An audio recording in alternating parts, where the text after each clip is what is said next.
Varsity থেকে এসে ব্যাগটা রেখেই বেড়ে গা এলিয়ে দিলাম। শরীরটা কেমন দুর্বল লাগছে, হয়তো প্রচণ্ড গরমের কারণে এমনটা হচ্ছে।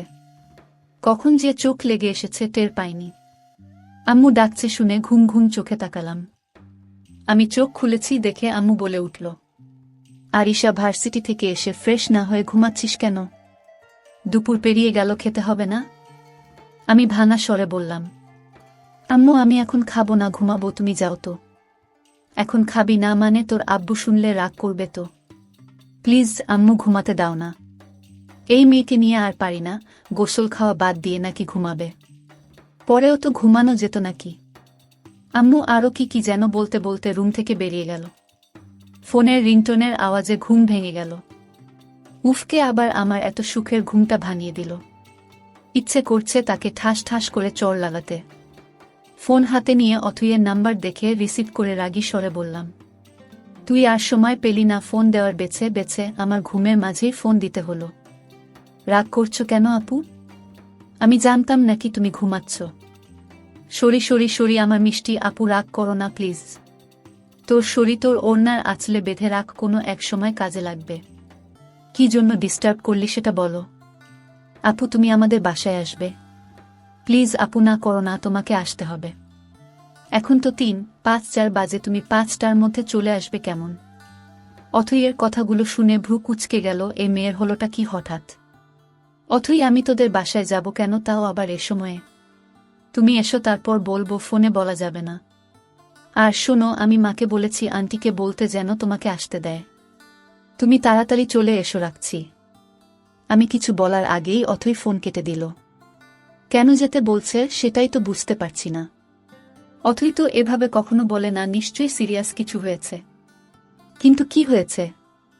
অথই, আমি পাশাপাশি বসে আছি, 1-5 মিনিট যাবৎ অথই দাঁত দিয়ে নখ কেটে যাচ্ছে, কিন্তু মুখে কিছুই বলছে না। আমার এখন বিরক্ত লাগছে, এভাবে কতক্ষণ বসে থাকব। অথইয়ের দিকে তাকিয়ে রাগী স্বরে বললাম, অথই তুই কি কিছু বলবি নাকি আমি চলে যাব? অথই জোরে বলে উঠল, না তুমি যাবে না বলছি আমি। তো বলো। অথই আমতা আমতা করে বলল, আসলে আপু ভাইয়া না, আজ সাদাফ ভাইয়াকে আমাদের বাসায় ইনভাইট করেছে। সাদাফ ভাইয়া একটু পরে আসবে, আর আজ থাকবে আমাদের বাসায়। তো এতে প্রবলেম কিসের?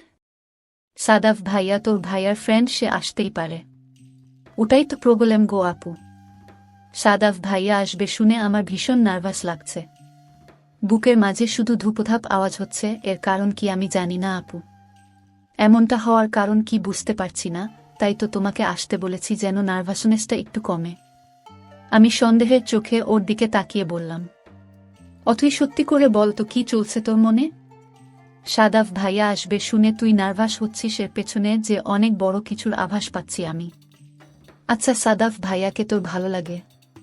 সত্যিটা বলবি? অতি অসহায় ফেস করে বলল, ভালো লাগা নিয়ে মাথায় কিছু আসেনি, তবে আমি সাদাফ ভাইয়ার উপর ভীষণভাবে ক্রাশ খেয়েছি। তাও একবার নয়, যতবার দেখা হয়েছে ততবারই। কিন্তু আজ একটু বেশি অস্বস্তি লাগছে। আপু একটা সলিউশন দাও না, কেন এমন হচ্ছে? সলিউশন আর কি দিব? আমার তো মনে হচ্ছে আমার বোনুটার মাথা ঘুরেছে আমার ভাইয়াকে দেখে। ছোট বোন থেকে ভাবি হওয়ার প্ল্যান করেছিস নাকি? অথই লজ্জা মিশ্রিত কণ্ঠে বলল, আপু কি যে বলো তুমি। তুমি আমার বয়সে বড়, সম্পর্কেও বড়, আমি ছোট ছুটি থাকবো, বুঝেছ? বিকেলে সাদাফ ভাইয়া এসেছে, আমাকে এখানে দেখে ভাইয়া খুব খুশি হয়েছেন। ভাইয়া আসার পর থেকে অথই আমার সাথে লেপ্টে আছে, যেন ও একটু দূরে গেলেই আমি পালিয়ে যাব। কাউকে ভালো লাগতেই পারে, তাই বলে এত ঢং দেখানোর কি আছে বুঝি না। আমি অথই এক পাশে সোফায় বসে আছি, অন্য পাশে সাদাফ ভাইয়া আর আদ্র ভাইয়া বসে আছে। আদ্র ভাইয়া কথা বলছে আর আমার দিকে তাকিয়ে মিটমিট করে হাসছে। উনি হাসছে কেন হঠাৎ? আমি একবার তাকিয়ে চোখ নামিয়ে নিলাম। সেদিনের পর থেকে উনার সাথে দেখা হয়েছে, কিন্তু কোনো কথা হয়নি। আমি ইচ্ছে করেই বলিনি। কেন জানি উনার দিকে তাকালে আমার হার্টবিট বেড়ে যায়, মুখে কোনো কথা আসে না। আন্টি এসে বলল আম্মুর সাথে কথা বলেছে, আজ নাকি আমি এ বাসায় থাকব। আমি থাকব না বলতেই আন্টি বলল, আমাকে থাকতেই হবে, যদি না থাকি আমার সাথে কথা বলবে না। আন্টিও এমন বাচ্চাদের মতো কথা বলবে ভাবিনি। সাদাফ ভাইয়া আজ থাকবে তাই বারবার আমাকে বলছিল থেকে যেতে। আর অথই তো আছেই, ও আমাকে ছাড়ছেই না। কিন্তু আদ্র ভাইয়া উনি একবারও বলল না থেকে যেতে। কেন বলল না? আমি এ বাসায় থাকবো এটা কি উনি চায় না? যেহেতু উনি না চাইলেই কি আমি আন্টি আর অথইয়ের জন্য থাকব? আসলে আমারও ইচ্ছে করছে থেকে যেতে। আসার পরেও এই ইচ্ছেটা ছিল, হঠাৎ করেই উদয় হল। অথইকে আন্টি ডাকতে ও উঠে গেল। একটু পরে সাদাফ ভাইয়ার কল আসতে ভাইয়া কথা বলতে বলতে বাইরের দিকে গেল। এখানে এখন আমি আর আদ্র ভাইয়া। আর চোখে উনার দিকে তাকিয়ে দেখলাম উনি ফোন টিপছে, তবে ঠোঁটের কোণে হাসি লেগেই আছে। আনইজি লাগছিল, তাই উঠে যেতে নিলে আদ্র ভাইয়া এসে আমার পাশে বসে আমার হাত ধরে নিজের পাশে বসিয়ে দিল। আমার কানের কাছে মুখ এনে বলল, আই লাভ ইউ আরু সোনা। আমি চোখ বড় বড় করে আদ্র ভাইয়ার দিকে তাকিয়ে বললাম, কি শোনোনি কি বলেছি? আচ্ছা আবারও বলছি, আই লাভ ইউ। উনি আমার দিকে তাকিয়ে মিটমিট করে হাসছে। আমি হাত ছাড়ানোর চেষ্টা করতে উনি বলে উঠল, এভাবে ছটফট করছো কেন? উত্তরটা তো দাও আগে। সেদিন তো কিছুই বললে না, আর তারপর তো দেখা হলেও কথা বলনি। আজ ছাড়ছি না। আমি কি বলবো ভেবে পাচ্ছি না। আদ্র ভাইয়া আমার গা ঘেঁষে বসে হাত ধরে আছে। আন্টি বা সাদাফ ভাইয়া দেখলে ব্যাপারটা কিভাবে নেবে কে জানে। আমি মিনতির স্বরে বললাম, ভাইয়া প্লিজ হাত ছাড়ুন, কেউ দেখলে খারাপ ভাববে। আরুকে কি ভাববে সেটা নিয়ে আমার কোনো প্রবলেম নেই। আর শোনো, আমাকে ভাইয়া বলবে না, আমি তোমাকে ভালোবাসি। আই থিঙ্ক তুমিও ভালোবাসবে আমাকে। ভাইয়া বলাটা ভালো দেখাবে না, তাই বলছি, আর ভাইয়া বলবে না। আমি মুখ বাঁকিয়ে বললাম, আমি ভালোবাসবো আপনাকে। এ কথা কখন বলেছি? হঠাৎই আদ্র ভাইয়ার চোখ লাল হয়ে গেল। আমার হাতটা আরও জোরে চেপে ধরে বলল, আমাকে রাগিও না আরু, এর ফল কিন্তু ভালো হবে না। সমস্যা কি তোমার? হ্যাঁ কেন? আমার ভালোবাসার গুরুত্ব দিচ্ছ না তুমি? আমি মাথা নিচু করে আছি, তখনই সাদাফ ভাইয়া বলে উঠল, আদ্র কি হয়েছে? আরিশা কি কিছু বলেছে? আমি ভয়ার্থ চোখে সাদাফ ভাইয়ার দিকে তাকালাম। তবে সাদাফ ভাইয়ার আমার প্রতি কোনো খেয়াল দেখলাম না। আদ্র ভাইয়া যে আমার হাত ধরে রেখেছে সেটাও কি দেখেনি ভাইয়া? আদ্র ভাইয়া বলল, এই স্টুপিডটা কিছু বুঝলে তো বলবে, ও তো মাথা খাটিয়ে কিছু বোঝার চেষ্টাই করে না। রাতে ডিনার শেষ করে আন্টির সাথে থেকে সব গুছিয়ে অথইয়ের রুমে এলাম। হঠাৎ করে কিছুক্ষণ আগে থেকে আমার খুব মাথা ব্যথা করছে, তাই শুয়ে পড়লাম। অথই ব্যালকনি থেকে এসে আমাকে শুয়ে থাকতে দেখে বলল, আপু তুমি এত তাড়াতাড়ি শুয়ে পড়লে কেন?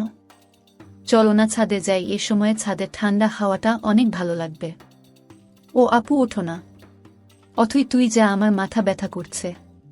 কি বলো, তোমার মাথা ব্যথা করছে? কখন থেকে? বেশি খারাপ লাগছে নাকি? আরে না, তেমন বেশি নয়, ঘুমালে ঠিক হয়ে যাবে। আসলে সত্যিই আমার প্রচণ্ড মাথা ব্যথা করছে। অথইকে যদি বলি বেশি ব্যথা করছে, তাহলে আন্টিকে গিয়ে বলবে, শুধু শুধু টেনশন করবে, তাই বললাম না। আদ্র আর সাদাফ ছাদে বসে আছে। আদ্র এখনো রেগে আছে আরুর উপর। আরু কি ওকে একটু বোঝে না, নাকি মজা ভেবে উড়িয়ে দেয় সবটা? এসব ভেবেই আদ্রর মন খারাপ হচ্ছে।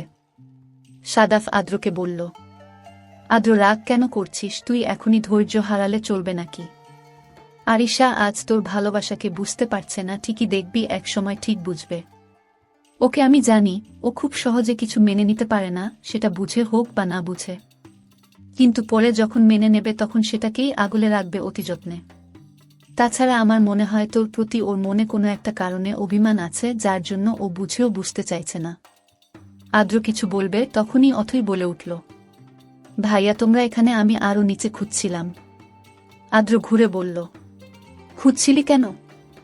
আরিশা আপুর মাথা ব্যথা করছে, শুয়ে আছে আমার রুমে। আমি জিজ্ঞেস করলাম, বেশি ব্যথা করছে নাকি? আপু না বলল। কিন্তু আপুকে দেখে মনে হলো মাথা ব্যথাটা বেশি, বাদ বলতে চাইছে না। মাকে বললে টেনশন করবে, তাই তোমাকে বললাম, না বললে তো পরে বকবে আমাকে। সাদাফ বলে উঠল, আরিশার হঠাৎ মাথা ব্যথা করছে কেন?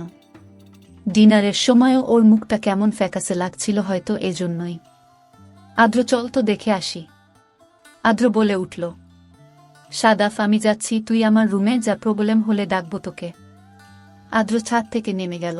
আদ্র চলে যেতেই অথইয়ের কাঁপাকাঁপি শুরু হয়ে গেল, কারণ ছাদে এখন সাদাফ আর অথই আছে। অথই আর চোখে সাদাফের দিকে তাকিয়ে চলে যেতে নিলে সাদাফ ডাকল, অথই। অথই কিছুটা চমকে উঠল সাদাফের মুখে নিজের নাম শুনে। অথই ঘাড় ঘুরিয়ে নিচে তাকিয়ে বলল, কিছু বলবেন? হুম, আসলে আমার